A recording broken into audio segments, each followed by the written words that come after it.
there are still nearly twice as many openings as there are job seekers.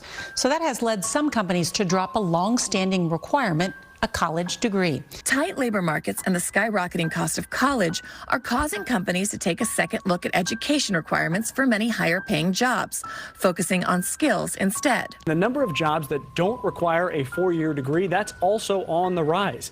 Researchers analyzed more than 51 million job listings looking for four-year degree requirements. In 2017, 51% of jobs required the degree. By 2021, that had declined to 44%. They've had a bad track record over the last 30, 40 years or so. I mean, you mentioned the debt per person, but I mean, in aggregate, 1.7 trillion in student debt.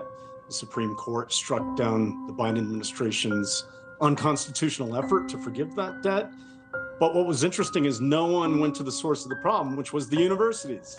They are charging a ton of money for what is becoming increasingly clear as a dubious degree.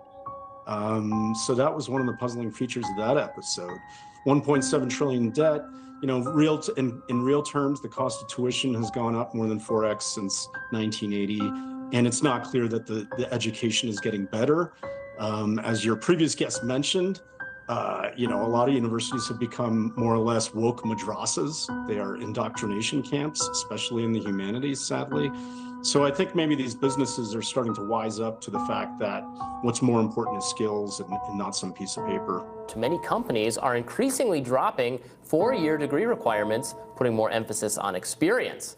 This change is not just for entry-level jobs, as 1/3 of the companies that have dropped degree requirements did so for senior-level roles. This data was collected through a survey of HR managers by Intelligent.com that found 53% of hiring managers said their company removed the bachelor's degree requirement for some roles in the past year. Stacey Haller, a career coach who worked with Intelligent.com, said, for so many jobs, it's an arbitrary requirement, and it does eliminate people who needlessly could be great employees. She added, there is also a big chunk here about creating more equity and diversity. If you cannot afford to go to your college to get a four-year degree, if it's financial reason or maybe a time reason, then you are already eliminated from all of those jobs. Companies are increasingly focusing on experience, with 76% of hiring managers in the survey saying they favor real-world skills over education.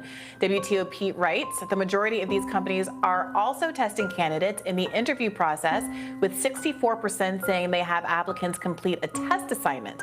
The professionals stated as more likely to value experience over education.